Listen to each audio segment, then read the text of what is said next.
Olá, queridos, tudo bem com vocês? Hoje nós vamos aprender a aplicar a pregação na parábola tão abençoada e tão conhecida que é a do trigo e o joio. Você já deve ter conhecido. Se você quer aprender a pregar e utilizar esse texto como exemplo, fica comigo até o final que eu tenho certeza que você vai aprender a aplicar sua mensagem de forma excelente, tá bom? No livro de Mateus, no capítulo 13, versículo 24, você vai ler esse texto.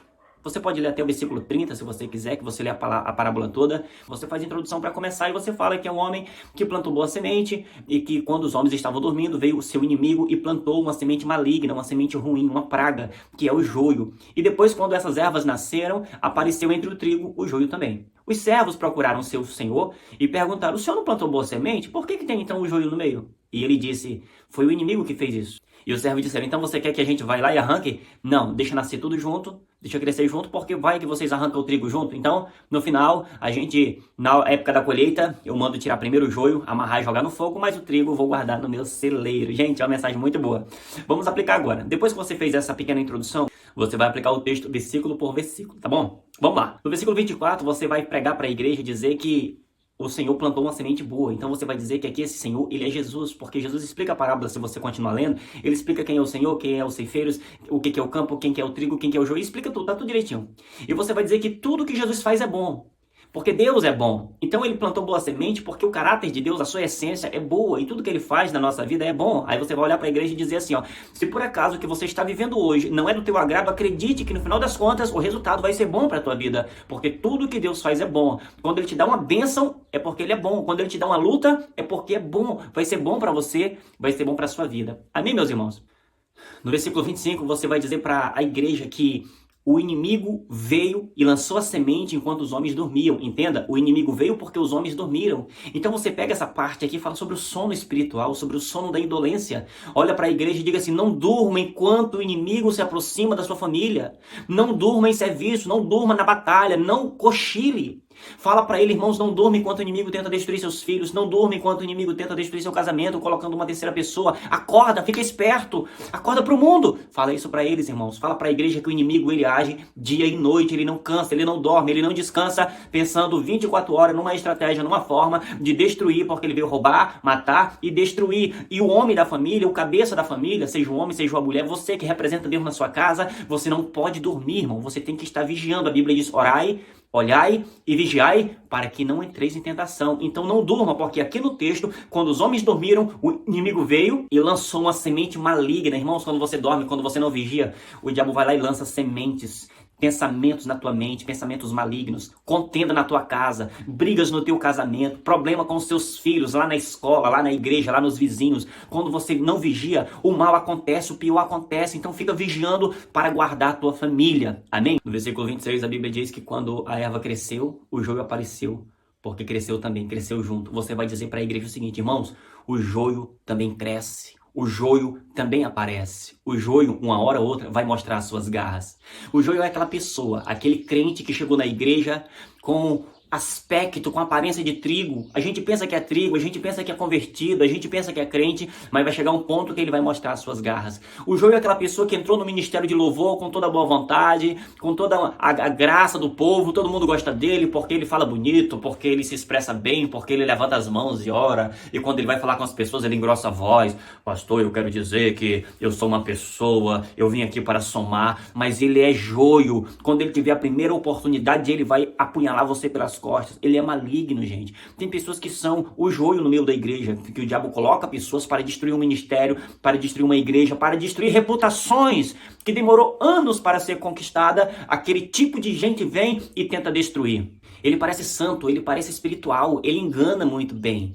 E às vezes a igreja, na escassez de músicos, na escassez de ministros, na escassez de pregadores, na escassez de lideranças, vê uma pessoa dessa chegando, falando bonito, querendo trabalhar. Poxa, a gente acredita nessa pessoa e coloca ele no altar sem, às vezes, inspecionar, sem orar, sem pedir direção. A pessoa vai ali e faz um estrago muito feio. Então temos que vigiar, porque o joio está aí no meio das igrejas. No versículo 27, a Bíblia diz que os servos correram até o seu senhor e disse: o senhor não plantou só semente boa? Por que tem o joio no meio? Irmãos, eu quero que você entenda que dentro da igreja você vai sempre ver problemas, porque a igreja é composta por pessoas, por seres humanos.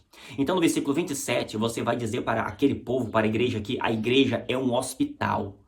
E dentro do hospital você não vai ver pessoas perfeitas, pessoas sãs, Jesus disse que não veio para os sãos. É por isso que a igreja é um hospital. A igreja de Deus é um hospital onde Jesus é o médico dos médicos. Ele está ali para aqueles que precisam, para os enfermos espiritualmente. Então, as pessoas que chegam na igreja querendo ver perfeição, é igual chegar no hospital e dizer assim, eu não admito nenhum doente aqui. Não!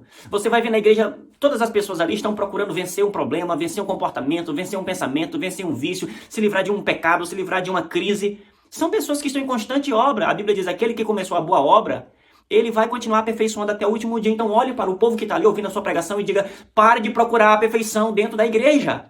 Pare de procurar excelência dentro da igreja. Pare de procurar isso. Se você quiser perfeição, meu irmão, você precisa morrer e ir para o céu. Mas na igreja é um local onde tem pessoas, sim, pessoas falhas, mas com toda a boa vontade de se aperfeiçoar e de melhorar. No versículo 28, o senhor daquela família disse, foi o inimigo que fez isso, que jogou aqui essa semente ruim. Irmãos, no meio da igreja você não pode querer julgar quem é o joio e quem é o trigo. Você olha para a pessoa e diz, rapaz, aquele cara é joio. Aquele sim, aquele é trigo. Não, não é possível você visualizar e definir a olho nu quem é joio e quem é trigo, porque você corre o risco de cometer uma injustiça. Porque geralmente quando você julga uma pessoa a partir dos seus critérios pessoais, você pode julgar em uma balança desigual. Não é porque você não gosta daquele tipo de música que você vai dizer que quem gosta vai pro inferno, está em pecado. Não é porque você não gosta da igreja com a parede preta que a pessoa que gosta da igreja da parede preta está em pecado. Não é porque você não gosta de louvores agitados que a pessoa que gosta do louvor agitado está em pecado. Irmãos, eu quero que você entenda que do diabo só é uma coisa, sabe o quê? A mentira. A Bíblia só dá a paternidade dele à mentira. A Bíblia diz que ele é o pai da mentira. Irmão, Deus criou todas as coisas. Deus criou todas as cores, todos os ritmos. Todos os ritmos e todas as melodias vêm de Deus. O diabo não criou nada, irmão. Entenda isso. Deus criou todas as coisas. Então não é porque você não gosta de algo que aquele irmão que gosta está no pecado. Ele é joio, não. Às vezes ele é trigo também. Então não meça ninguém a partir dos seus critérios pessoais, porque você pode cometer uma injustiça também. Se eu fosse julgar os discípulos de Jesus a partir dos meus critérios, sabe o que eu ia fazer? Se eu olhasse para o Judas Iscariotes e para o Pedro, eu diria com toda certeza que o Pedro era joio e o Judas Iscariotes trigo. Porque o Judas Iscariotes falava com elegância, o Judas Iscariotes, ele era todo cheio de normas, ele falava decorosamente, ele recebeu a confiança para ficar com a bolsa de dinheiro, ele era o tesoureiro. E o Pedro puxou a faca e cortou a orelha do homem, irmão. Puxou a espada e cortou a orelha. Eu diria, esse homem não é crente não, olha aí, ó.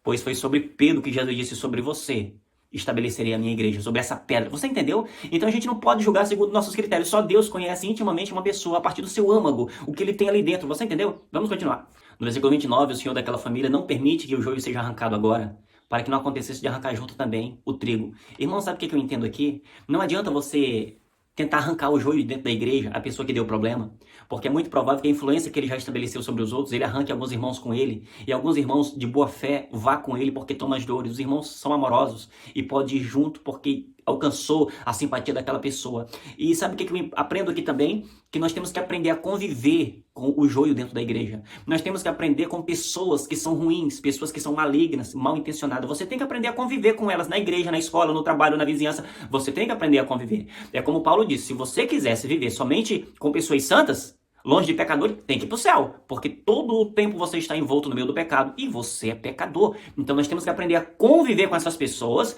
tratar todo mundo bem e orar pela saúde espiritual da igreja. Faça esse exemplo, diga que se você pegar a palha do trigo e a palha do joio, irmão, se você pegar e amassar, quando você abrir a sua mão e soprar, o trigo fica só as sementes. Mas se você fizer isso com o joio e soprar, não fica nada. O joio não tem conteúdo, o joio não tem fruto. Então pega esse exemplo e fala para a igreja que quando vier o vendaval, todas as coisas serão reveladas. Quando Deus soprar, o justo vai apresentar fruto e o ímpio não vai apresentar nada. A Bíblia diz que eles são como a moinha que o vento espalha. Olha, até nisso a Bíblia está falando. Então não se preocupe, porque o tempo revela tudo. O tempo mostra quem fica, o tempo mostra quem vem. As pessoas que vão por causa do vento nunca foi trigo, sempre foi joio. Então permaneça no teu lugar, espera o tempo de Deus, que ele vai honrar você. No versículo 30, a Bíblia diz que são os anjos quem vão separar o joio do trigo e vai revelar todas as coisas. Então entenda que não é você quem faz a separação, são os anjos do Senhor. Quem vai separar no último dia o joio para o fogo eterno e o trigo para o celeiro do Senhor. O joio irá primeiro. Sabe por que o joio vai primeiro? Para que você fique aqui como trigo e veja o destino dos maus. E você possa ter aquela sensação de quem diz, poxa, valeu a pena ser fiel. Valeu a pena vencer o pecado, valeu a pena esperar em Deus, valeu a pena esperar até o casamento, valeu a pena esperar o meu tempo, a minha vez, porque ali, ó, o joio foi pro fogo, eu fui guardado no celeiro do Senhor. Sabe, irmão, Deus é fiel. Você vai olhar para a igreja e vai dizer assim: o lugar do trigo é no celeiro do Senhor. Olhe para a igreja e diga: o seu lugar é no céu, meu irmão. Jesus morreu para salvar a sua alma, para te levar para o céu. Então fica firme. Se você acha que você agora está sendo o joio, seja transformado. Você pode ser transformado hoje ainda no trigo excelente, genuíno de Deus. Você nasceu para o céu, você nasceu para os celeiros do Senhor. Diga isso para a igreja e dá uma animada no povo, porque essa mensagem, querendo ou não, ela é um pouquinho de exortação. Então dá uma animada no final e diga: você nasceu para o céu. Jesus morreu na cruz para salvar a sua vida. Diga isso para eles. E para concluir, você diz assim: irmãos, diante dessa mensagem eu te pergunto, quem é você no campo de Deus? Quem é você nesse plantio que é a obra de Deus? Você é joio ou você é trigo? Quem é você? Responda para você mesmo agora. Olha para ele e diga: você dá frutos. Aí diga para eles assim: olha em volta nessa igreja, quem está aqui porque você trouxe? Quem é crente e está aqui porque você ganhou para Jesus? Olhe para eles e diga: você é flexível, porque quando o vento dá, o trigo ele é flexível, ele trabalha, ele age conforme o vento, ele é flexível. O joio não, o joio fica firme. O joio é inflexível, é intolerante, o joio não reage, o joio não obedece. Ele é duro, você entendeu? Fala isso pra eles, irmão. E diga no final: tem pessoas que começou na igreja como trigo e se transformou em joio. Ficou ruim, ele piorou, ele se rebelou, ele ficou rebelde. Já tem pessoas que entram na igreja como joio, mas com o passar do tempo a palavra entra no seu coração. Ele aceita a palavra, ele se converte. Ele começa a ser maleável, ele começa a ser obediente, ele começa a se converter. Amém, meus irmãos? Essa palavra é uma bênção. Depois disso, você coloca a igreja de pé e diz: eu quero fazer uma oração por você nessa noite. Eu quero ministrar na sua vida a bênção de Deus. Que Deus retire toda a palha sobre você e revele os seus frutos de verdade. Vem aqui na frente, eu vou orar pela sua vida e você vai orar e vai ser a mensagem da sua vida. Amém, meus irmãos? Se você quer aprender mais, clica aqui no link abaixo e adquira meu e-book, O Segredo dos Pregadores. Deus te abençoe e até a próxima.